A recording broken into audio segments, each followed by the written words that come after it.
A is for astronaut.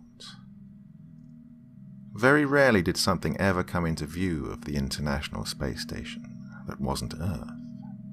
There was considerable surprise when, hovering just beyond the reach of the station, and well beyond the reach of Earth, floated a single EVA spacesuit. A quick search of the ISS found that all their suits and astronauts were accounted for. No signals were received by the ISS during the brief 5-minute period that the suit was within range of their portholes. No signals were able to reach Earth either. The suit watched them as they floated by. No eyes could be seen beneath its inky visor, but the numerous rips and tears did enough to suggest that even if someone had been inside, they were long since dead. That's what they thought before the suit waved to them, just before it fell out of sight.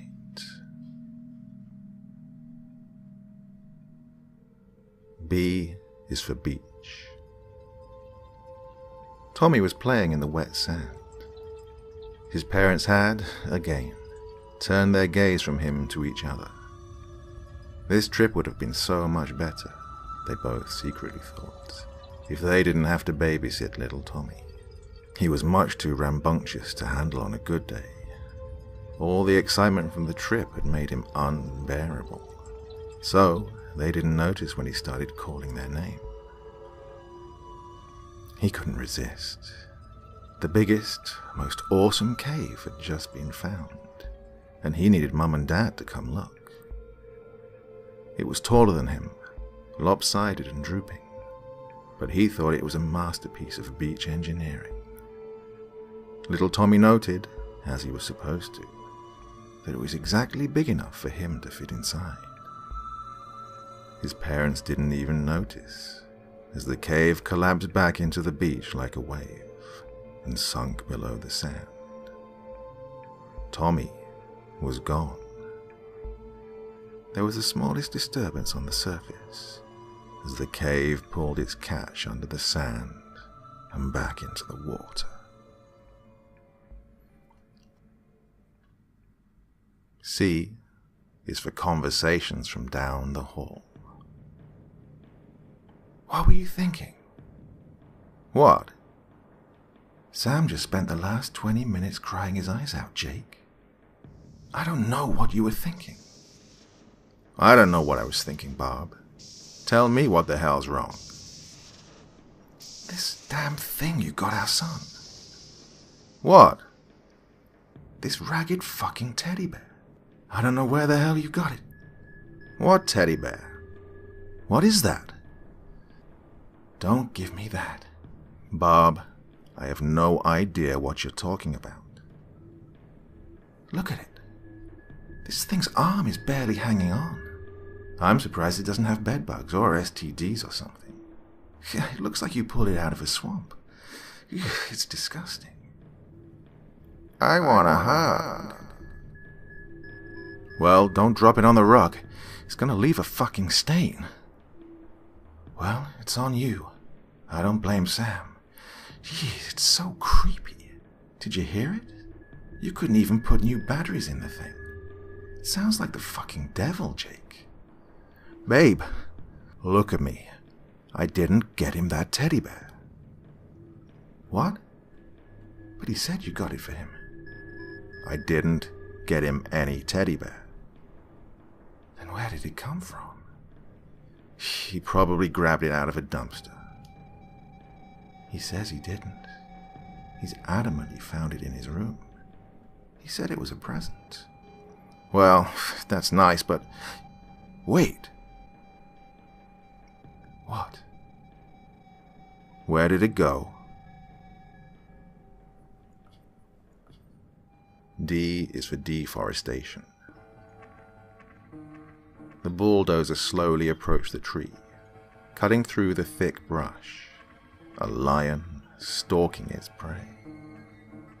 It lowered its plow like a shark extending its jaw. It bore its serrated teeth. Its engine snarled.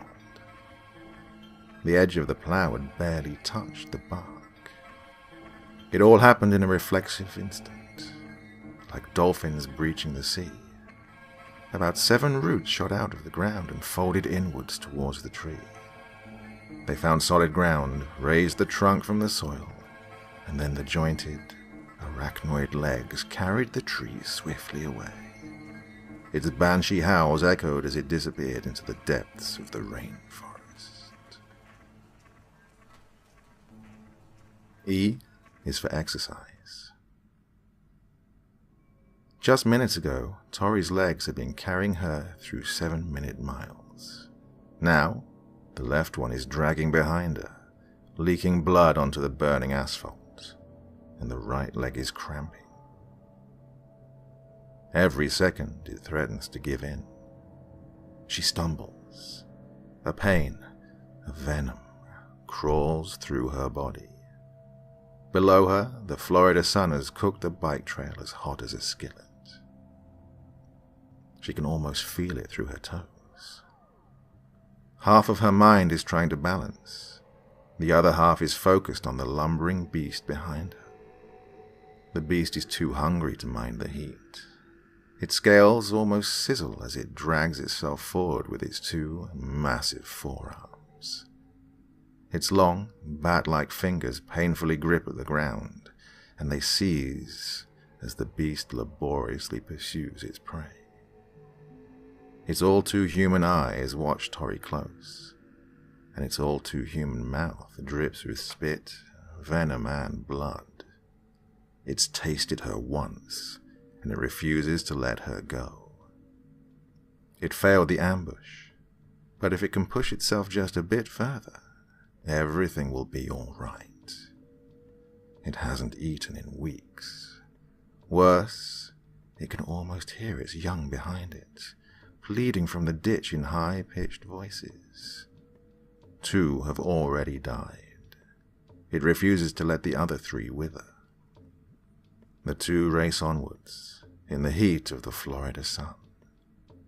It collapses first, its tail spasms, trying to give it one final push forward. In a cruel irony, Tori collapses barely 20 feet away. Its tongue blisters as it licks her blood off the bike trail. They both close their eyes.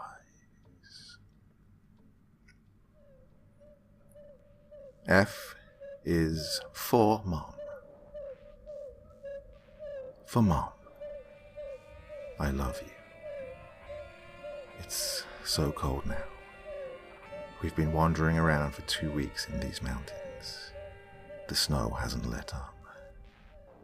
Every day the voice gets louder. It bores deeper like a termite in my head. I tried really hard, Mum. I fought. I remember the stories you and Grandpa told me. The tales of the monsters out here. I think there's one inside me. The spirit that devours. It's going to make me kill Kieran. He's the only one left besides me. I'm so hungry. It tells me Kieran will taste just like meatloaf, just like you used to make. It says his thighs will be the sweetest, like pork. He's sleeping. It doesn't need me to tell you that it'd be so easy. I'm sorry. I hope you never find this note.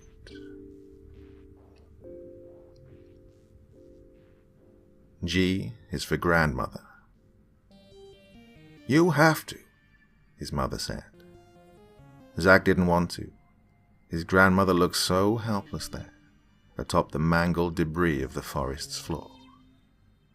The blood had started to dry now. Earlier, it had been rushing down the side of her face. Her eyes were, thankfully, closed. They were such a pretty green. He fell to his knees, feeling like he was going to vomit. I can't, Zach croaked. I did, his mother said. So did she. It's just a tradition, honey. His grandmother had been bound by Zach's hands. She'd felt so old and fragile beneath his fingers as he'd worked. He'd been the one who brought her down, too. He'd hunted her all through the thick pine forests behind her house. He had no choice. Next to her bleeding visage was a knife. It was the same ceremonial knife she'd almost driven through his heart not minutes ago. She'd cornered him, and had she not slipped on the leaf litter below, he would probably be dead. In his hand, clenched tightly still, was the rock he'd used to take her down. He had taken advantage of his good fortune to bring the rock down upon her brittle skull. He had won. Now the spoils were his. The honor was his. How? Zach asked. It isn't nearly as hard as it seems, she said compassionately. Especially if you could know how proud she is right now. Oh, she looks so... Zach started. Yes, his mother knelt beside him. Her smile was sincere. But you've proven yourself worthy to be called her blood today. Just as one day one of your children will prove to me, and your grandchildren will prove to you. His mother stood back up. She watched him, as she had watched him throughout it all. Besides, she said, she thought this would never happen. All three of your siblings before failed. So, enjoy it, Zach. You never liked them anyways. His siblings had been dead for years. Not one of them lived past 13, but Zach would. He dropped the rock. Shamefully, he allowed his mandibles to emerge from within his mouth. It felt wrong. It felt as if he'd suddenly become naked in front of his mother. He turned from her, but she placed her hand on his neck. It caused a reassuring chill to course through his skin. It felt good. His grandmother was still breathing as he bit into her neck. She smiled. H is for hunter. The buck collapsed. He was pleased with the clean shot. It was perfect, through and through. Leaves crunched as he approached. The noise caused the buck to struggle. It writhed and it moaned in seemingly complete misery. It was only when he got close and he raised his rifle that the hunter noticed it wasn't the buck struggling. There was something struggling to get out of the buck. Beneath the fur, something massive thrusted, and through the wound crawled skeletal phalanges. The hunter dropped his gun as the skeleton emerged from within the deer's warm flesh. It stood, and it watched the hunter flee with empty sockets. It gave him a head start. I is for Into the Hatch. The following excerpts are from an oral account of the events that transpired during the spring of 1977, involving the disappearance of Chuck Shaw near Bow, New Hampshire. Witness is Robert Athens. Why did we make him go in? We were all, 10? 11? Of course we bullied him into it. Chuck was a runt. He was the runt. Of course we made him go in. There was a short period of time where we started to get worried, you know? It was just looked like a bomb shelter. The door, rusty door, was sticking up out of the ground like a tree root. There should have been one room, but within, 10 minutes, we couldn't even hear Chuck anymore. Where the hell did he go, you know? I think it shocked all of us when he screamed. Oh, yeah. He screamed louder than anyone I've ever heard. Bloody murder. And then he came out of there like a bolt of lightning. I think he pounced on Ben like a wild tiger, ferocious, but then he started bawling. I don't think he ever would have let go of Ben had Frank and Pete not pulled them apart. He was real silent after that, the whole way home. It took about a week before he started to talk again. Personally, I don't think he could talk. I think he screamed the voice right out of his throat. Even then, he still wouldn't tell us what he saw for another month. Even then, he really only told Ben. I still don't think I believe it all. See, you have to understand Chuck was pretty imaginative. We all were. That's why we were too scared to go into the woods to begin with. Yeah, I think it took us a whole month of consistent prodding before that boy ever told us a thing. I think he made up half of it just to make us stop. Rambling was more the word. He rambled about this giant, what do you call it? A factory. I think that's what he said. Like a slaughterhouse. Yeah, that's the word he used. Underground.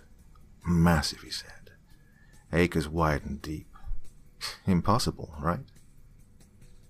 He was very stingy with me after that. I think it's because I pushed harder than Ben, and I think Chuck blamed me for everything. Honestly, have you contacted Ben? Ben Huckins. He was closer with Chuck. I think he has a few morsels left to pull. Anything else? Well, I know Chuck disappeared on the 21st, I think.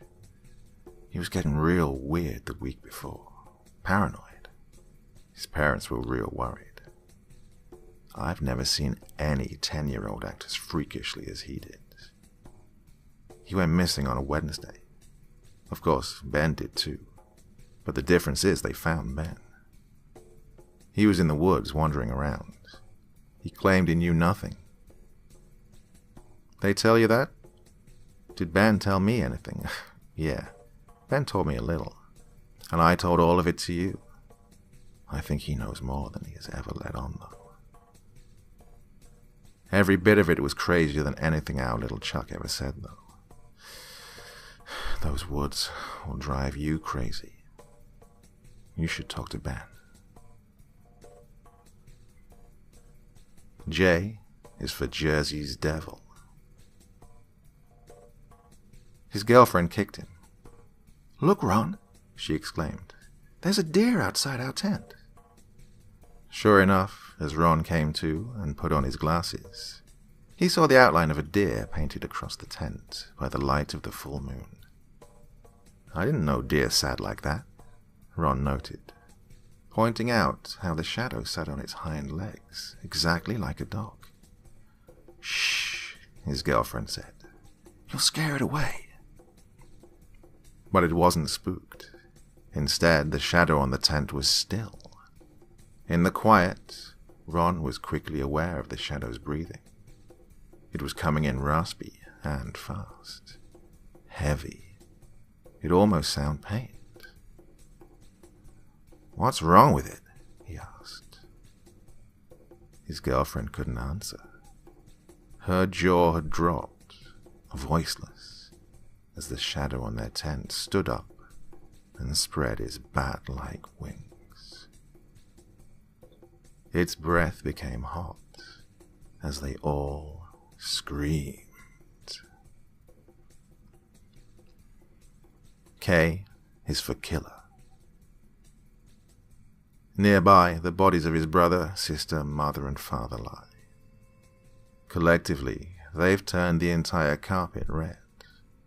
Alone, he stands in the bathroom. He's the youngest of them all. He's responsible. Well, partially. "Now, your face." The boy sees himself in the mirror. He has cuts all up and down his body. Blood seeps, yet his face smiles. It's his face, but not his smile.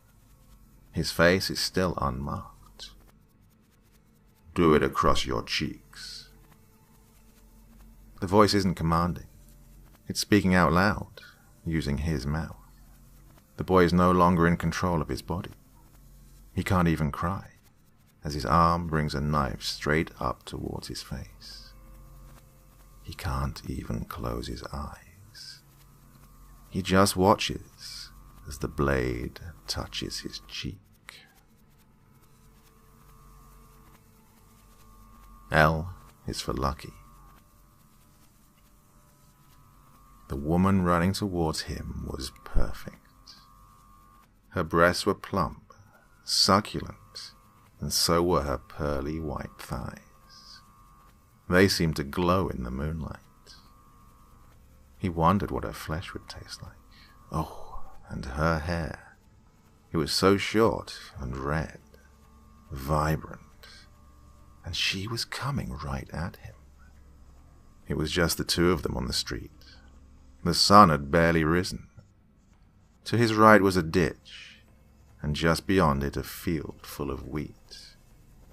He imagined grabbing her by the throat and tumbling down with her. He'd drag her into the ditch and finish her off. Or maybe he'd pin her to the hard sidewalk. He would crack her skull against the concrete like an egg on a countertop. His van was close, he realized as she jogged past. Maybe he would pull the pocket knife out of his pants and stab her. He would drag her by the hilt and twist the knife. He imagined letting her free a few times, letting her fall to the ground just so he could stab her again and again. He'd load her in the back and take her home.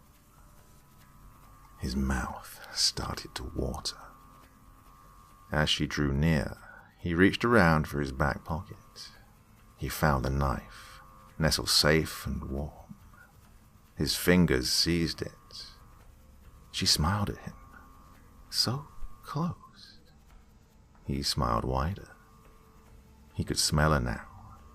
She was musky, sweaty. She was right on him. "Hey, beautiful morning." "Yes," he said, turning as she passed. "Beautiful." The runner continued onwards, and he continued down the road. He whistled "Hey Jude" as he started his van and drove away. M is for marriage. She was late that night. A chill rode up his spine as the window opened. Cracking his eyes, he noted the red numbers on the clock. 4:23 a.m. A breeze seemed to lift the covers behind it. Like a mist, his wife glided into bed. He didn't even notice her icy touch anymore. Her hands wrapped around his chest, and he smiled. He loved her, but still that animal instinct struggled within. His heart started to race. He wondered again about their infant daughter down the hallway. She was warm, like him. Was she safe? Was he safe? Again, he forced the doubt, the fear, back down. It subsided. Of course she was. Of course they were. She loved her daughter. She loved him. They were both safe. He felt a heat on his neck as she pursed her lips and kissed him. The blood-red mark stayed there until morning.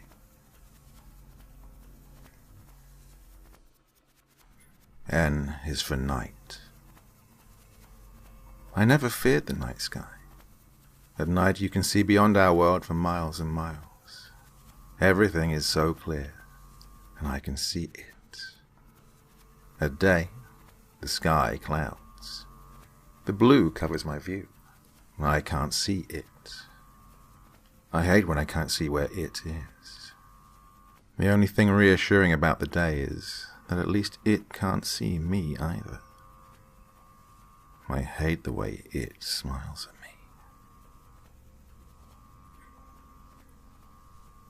O is for orbit. They did see the spacesuit again. This time it directly hit the front of the station. It bounced off the solar panels and rolled onto the side of the ISS. They didn't see it through the rear-facing portholes. There was a knocking at the airlock.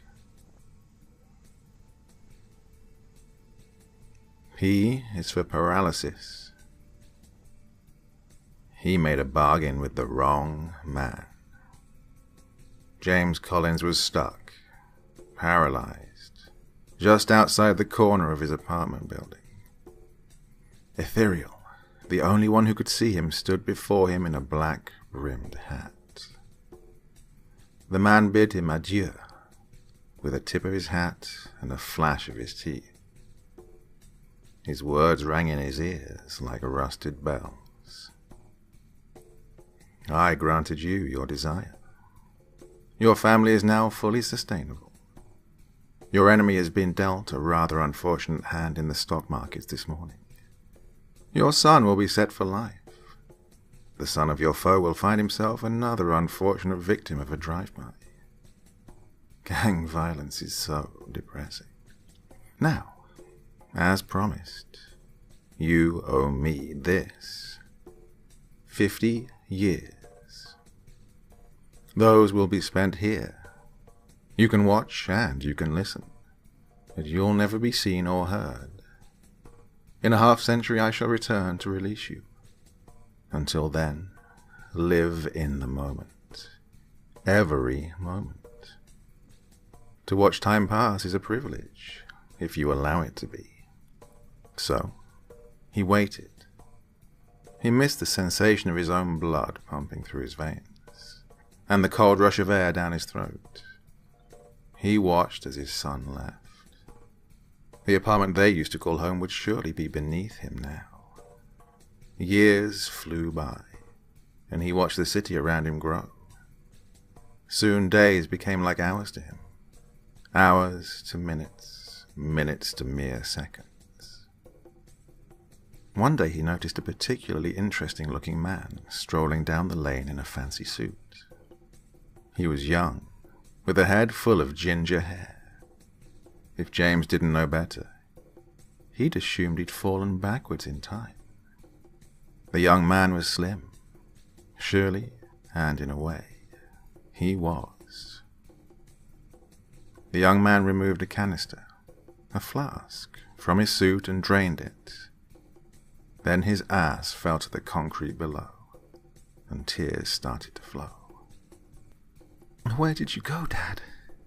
he asked with a start. James realized then that the young man was his son. He had come so far, and the years had changed him. James had given everything, so he couldn't imagine why his son had grown up so sullen. Tears couldn't fall as his son left his side, walked into the building, and was reunited suddenly, not 5 minutes later, with the ground. He lay there beside his father, but his father couldn't touch him. James had 20 years left to go. Q is for quiet study hall. White ashes fell from the white ceiling. They danced in the air around his head. The desks around him had started to crumble, as if they too were made of ash.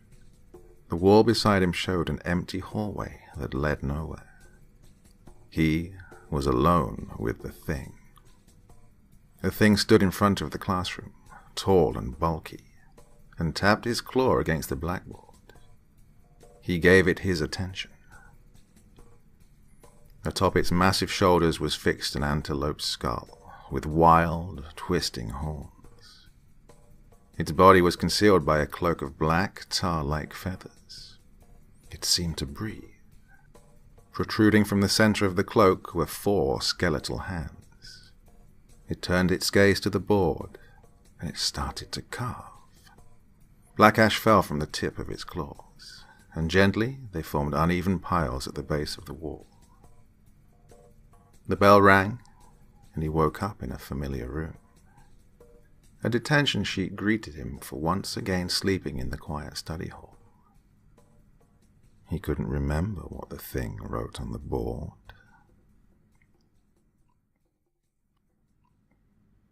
R is for redacted.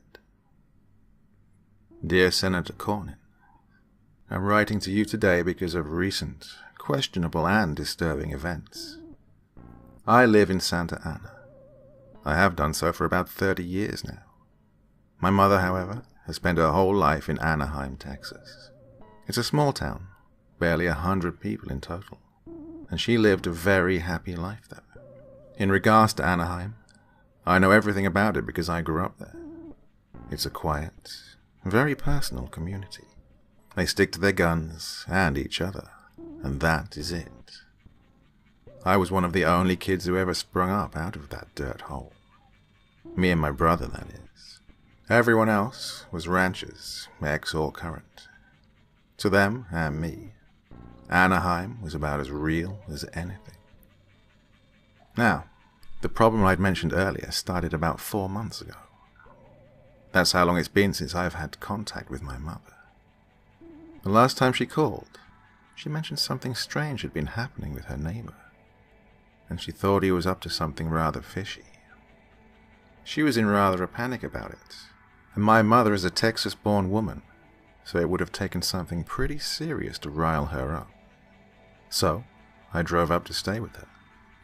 Now, Anaheim is just northwest of Santa Ana a little ways. It's an hour north, straight up the 283, and then on to the 153. It'll take you all the way up, and then you'll find Anaheim just off the 153 before you hit Nolan onto Farm Road. I know this because I go there all the time. The problem is, when I got to the turnoff, there were police cordoning off Farm Road. I asked them what they were doing, and they told me to leave or I'd face federal prosecution. So, I went up around north past Nolan, and I was told to stop at 2 other roads that led to Anaheim. And again, I was told about federal prosecution. I tried calling my mother again, and there was no answer. So I waited with a friend in Nolan for the night, and come the next day, I couldn't find Farm Road at all. I couldn't find any road that led into Anaheim. I got to a point of frustration where I even tried to walk through the dirt to get there, only to find there's now a fence surrounding the whole town. I was asked to leave at gunpoint by federal guards, long before I was able to get within half a mile of the fence. It's going on months now, and I still have no answers. The town no longer appears on Google, and I've been asking around. There seems to be a gag order on any reference to the town. My friend in Nolan, the very one who let me stay at his house, is now terrified and adamant that Anaheim never existed. He's continued to encourage me as such, like he's trying to bribe me. But it did. My mother is still in there, and I need to make sure she's okay. I need answers. My brother needs answers. Please find this letter well. Miranda Hawkins. Dear Miss Hawkins, I've been authorized to write to you on behalf of Senator Cornyn. It's my understanding that for the past several months you have had an inquiry involving a particular town in western Texas, Anaheim. In regards to this inquiry, I can personally assure you that there is no such place as Anaheim, Texas. I've been very thorough, I assure you. There has never been a town such as the one you described in the registry. There is nothing south of Nolan besides wind turbines and farmland. I apologize for any inconvenience and undue stress this has caused you. If you have further questions, please feel free to respond to the return address on this letter. I would love to answer any further questions you might have. Perhaps if you could send me your mother's name, we could search for her current whereabouts. Robert McConnell, DSA.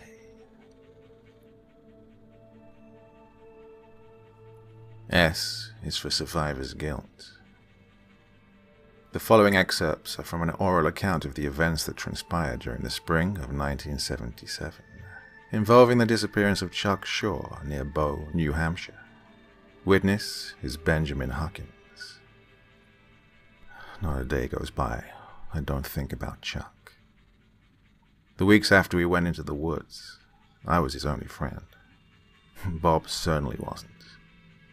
I don't know what he told you, but he was never really a friend to Chuck. He wasn't with him in the end. I was. I think I was the only one who believed him, even back then. There were things that Chuck only told me. He told me those in confidence, so please understand if I can't convey everything that happened to you. It's been years, and I still don't feel comfortable talking about it. That place. Chuck was convinced that he was being hunted. That was the word he used. Hunted. He said, and he only told this to me, but he said he wasn't alone in the place that day. He said he heard something walking around, making clacking sounds on the metal. No, he never described it. Yes, it, as in thing. I can't talk about the day he disappeared. Yes, the paranoia was real. Chuck was convinced that the thing was coming for him. The thing in that place, yeah. Honestly, no, I didn't believe him. I believed he was afraid, surely, but no, I didn't believe he was in any danger. That changed on the night before he disappeared. It's going to sound silly to you, but I had a nightmare of sorts. At least, that's what I pray to God every night that it was. A fit of sleep paralysis, hopefully. But it scared me. There was something in my room, on my ceiling, hanging there. It blended into the shadows like a tiger blends into the damn jungle. It wasn't watching me so much as it was smelling me. I could hear it breathing, heavily. It was sniffing. For a good 10 minutes or so. It then decided I apparently wasn't worth its time, and just crawled out of my window like a centipede. I woke up after that. At very least, I sat up. Chuck went missing the next day. I'll tell you what I've told everyone for years. Yes, I saw him that last day. I tried to help him. I ran so deep into those woods. I just wasn't fast enough. No, I don't think it was actually a nightmare, but I can still pray. T is for TV. He knew what would happen next. The room glowed from the light of the television as he fled into the hallway. He pried open the folding closet doors, and once he'd squeezed inside, he tried to shut it. The edge of the door skinned his foot, but he didn't dare cry. He heard the static. The TV was still displaying the same scene. Headlong view of an empty road. Empty fields on both sides. Cornstalks lay, decomposing against the dirt. Something stirred on the right side, beneath a pile of stalks. Moving his foot, the boy continued to pull the door shut. It hit the other side, the other door, too hard. The other door opened a smidge, allowing light from the hall to fall inside the closet. A moist sound came from the television. Something had come onto the road. It stumbled forward. Its shredded arm reached for the screen. The boy cursed one of the curses his daddy had taught him as he reached for the other side. The other door was closed flat, but the one in front of him still bent at the joint. The smallest sliver of light shone on his tears. The thing crawled out of the TV. He stopped moving when he heard it growl. Each footstep was highlighted by a moist, padding sound as the thing limped out of the room. The boy didn't dare move. Through the crack he watched the hallway. Light from the TV room around the corner still reflected off the dark wall and into the closet. Something blocked the light.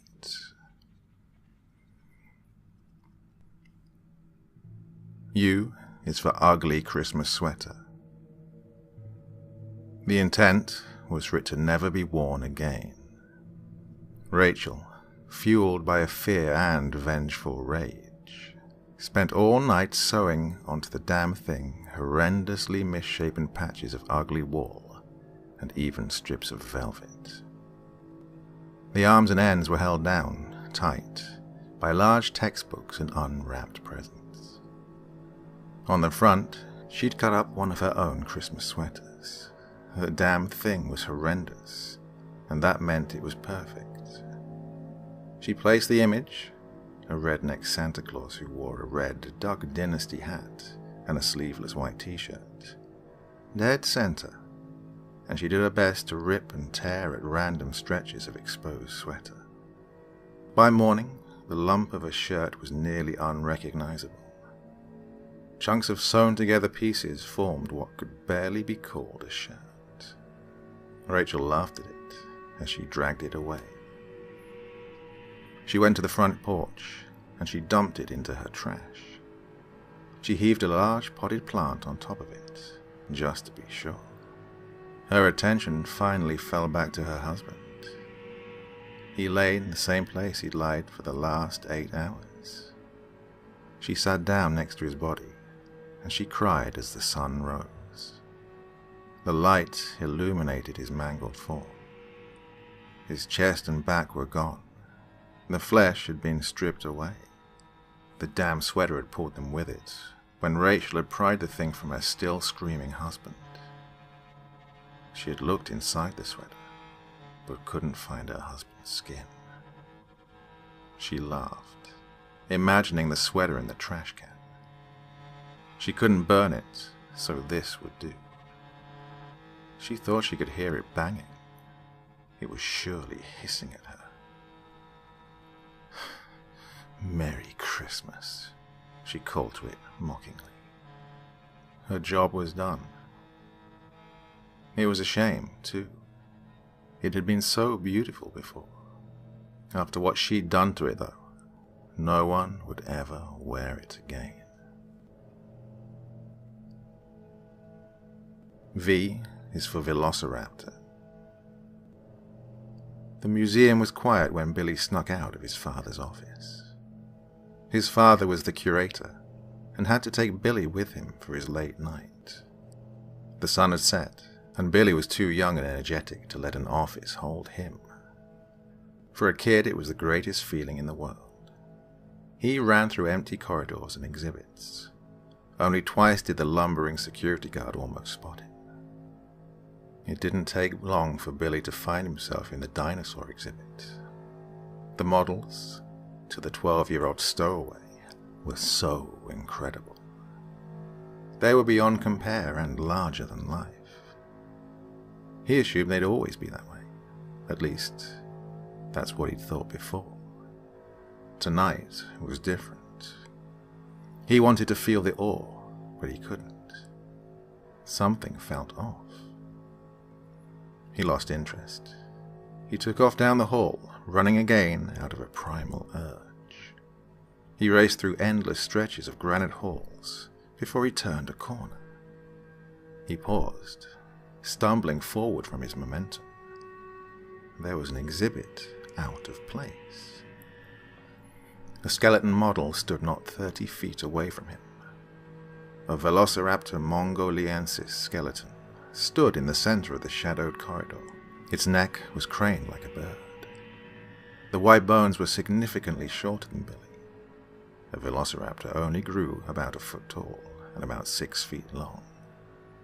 Its arms hung, folded against his ribcage, and its long, toothy snout was just turned to the model's left, straight down the corridor towards Billy.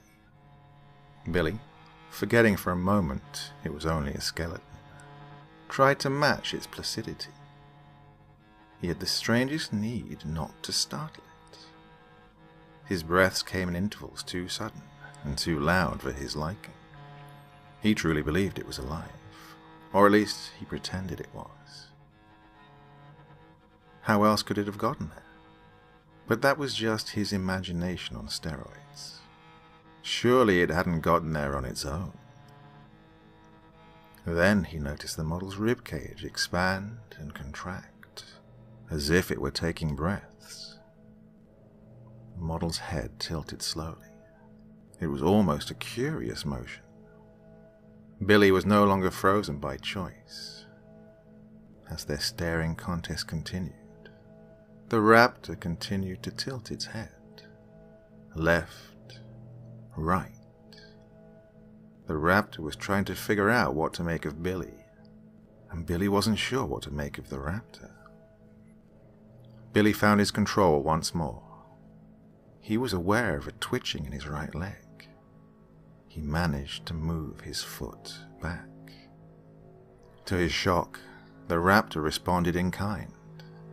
It stretched one of its legs forward. The long, sickle-like claw on its medial toe clacked hard against the ground. The sound seemed to echo through the hall. Billy shivered. He took another step. Again, the raptor followed. Its gait was significantly longer than Billy's. It seemed to bounce forward with each step. With each step Billy took away, the raptor would get still closer. So Billy stopped, and so did the raptor. It watched him. Billy knew that even without eyes, it was looking right at him. The skeleton's claws twitched and fidgeted. Billy was being sized up. Through a glance to his right, Billy saw it. His father's office. The light in it was still on, but the door was shut tight. He was farther from the door than he was the raptor. Seconds wafted by, and his eyes danced. The raptor didn't move. Billy didn't dare call his father. The raptor would be on him too fast. Maybe if he ran, maybe then he could call his father as he was running. His father would open the door for him. His father could help him as long as he bought himself enough time and distance. Tears fell as he tried to make a decision. It was so far, but it was his only hope. The decision was made for him as the raptor's jaw descended. On a hinge, it slowly swung open. It lowered like a ramp to a plane, ready to rip and tear. The silence was murdered by a howl. The raptor was yelling, screaming, and it sounded just like Billy. The lungless beast spread its razor-clawed hands wide, ready to embrace its prey. It charged as Billy turned. Billy cried for his daddy. He wailed and he ran. He wouldn't make it. He was sure of that. He wouldn't make it. The screaming had stopped, but Billy would cry all the way home. His father comforted him, but he never believed Billy. He even tried to show the screaming, wailing child on the way out that indeed the velociraptor had never moved. It remained frozen, with its arms held wide, and its jaw hung low. W is for water. The green water lapped beneath the rotted wooden dock. All of her friends had jumped in. Now only Emily stood there, awkwardly covering her naked body. It wasn't the boys that made her hesitate, nor her own nakedness. There was just something off about the water. The green seemed to be all there was to it. The surface was thick. Nothing below the putrid color showed.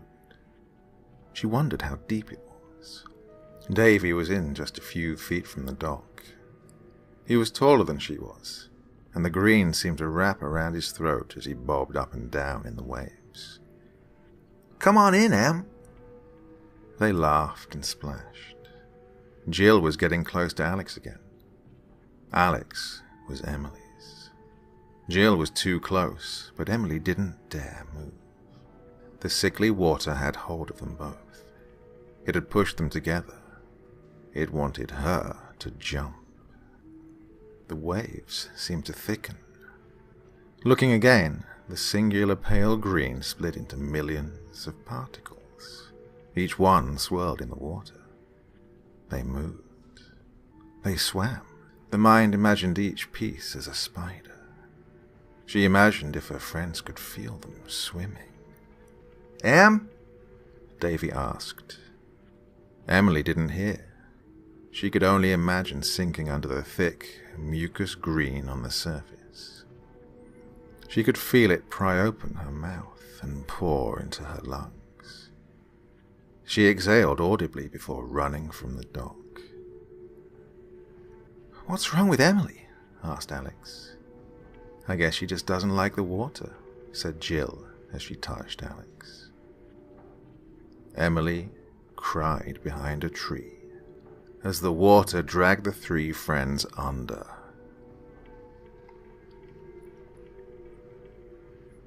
X is for xenophobia. The International Space Station fell to Earth. It crashed into the middle of the Indian Ocean in the early hours of the morning. As the pieces sank, no bodies emerged. A great white shark still comes. It smells blood. In the dark waters, it can't see well, but it follows its nose. Sharks have an excellent sense of smell, and they have even greater tools for hunting. On the tip of its snout, paws called the ampullae of Lorenzini guide the shark based on electrical impulses. They can pick up the smallest electrical fields. With their very specialized sense, they can detect even the smallest heartbeat of prey. There is no hiding from a shark. It searches the wreck. It smells the blood, but through the sinking, mangled pieces, it can find nothing edible. The shark pulls away, when suddenly it picks up a faint signal slightly above the wreckage. Its electrical senses tingle as something passes its nose. The moonlight only offers the briefest glimpse. It looks edible, and the shark's lateral line can detect its movements. The predator's mind tells it that it's prey. With a quick motion, its gums extend from its jaws, and its eyes roll backwards into its head. It's a basic reflex to protect them from injury. It doesn't see as it brings its teeth closed on a limp astronaut suit. Its tongue feels the thing in its mouth, and it tastes blood on it. The shark begins to thrash its head back and forth. Its serrated teeth try to dig into the leathery mass. They can't manage to cut it. Suddenly, the shark's ampullae of Lorenzini cry out in pain. The tingling causes the fish to writhe and its jaws to spasm. It feels aching in its head, coming through its many teeth. It can't release its catch. It still tastes blood, but now most of it is its own. Its jaw stretches as something emerges from the suit. It tastes like carrion, rotted and foul. Too foul for even the shark. It struggles its hardest as the projections from the suit feel around the shark's insides. The shark tries to regurgitate, but it can do nothing as it feels its own teeth pulled from the gums. Its jaws stretch and stretch, pushed by the suit's extensions, and eventually they tear as the thing pushes. The shark is dead long before the thing is finished. After the suit is freed from the dead predator's clutches, it begins to pull the once great predator's body inside its own. The thing devoured it, stuffing it within its impossibly small form. In the deep, the still man-sized astronaut suit settles to the bottom. Blood leaks from the center seam.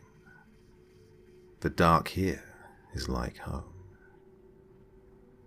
It waits for a while before it starts to walk.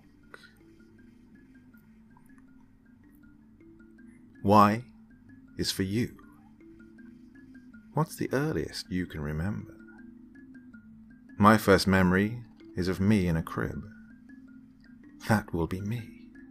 I see myself, my body, lying sound asleep. The light of the moon highlights my face. There's a spindly woman holding me.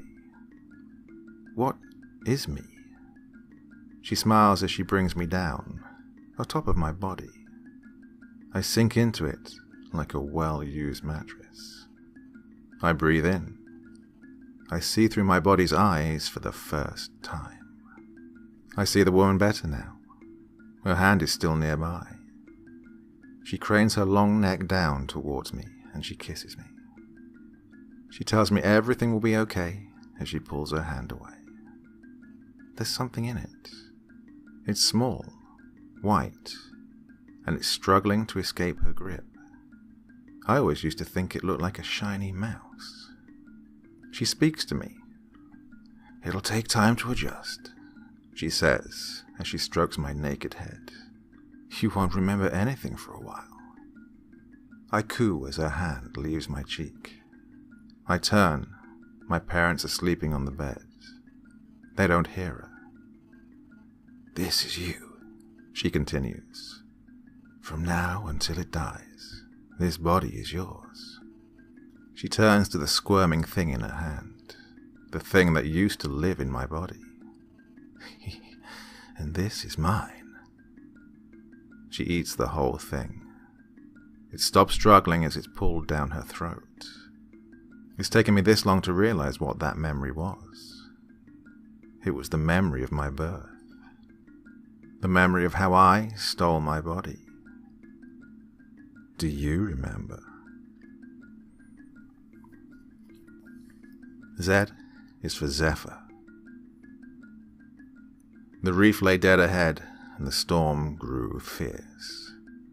Through the snow, the captain sees them crawling about the hull. Their faces glow red hot.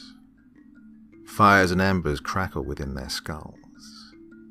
The demons clamber about, and the remaining crew members desperately fight them off. The captain sees another man fall.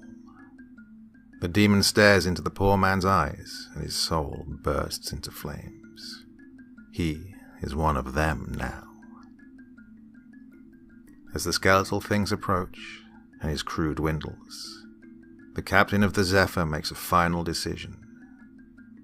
The raging sea below roars, begging to be fed. The captain releases the helm of the ship, and it crashes into the reef. The ocean claims them, human and demon alike.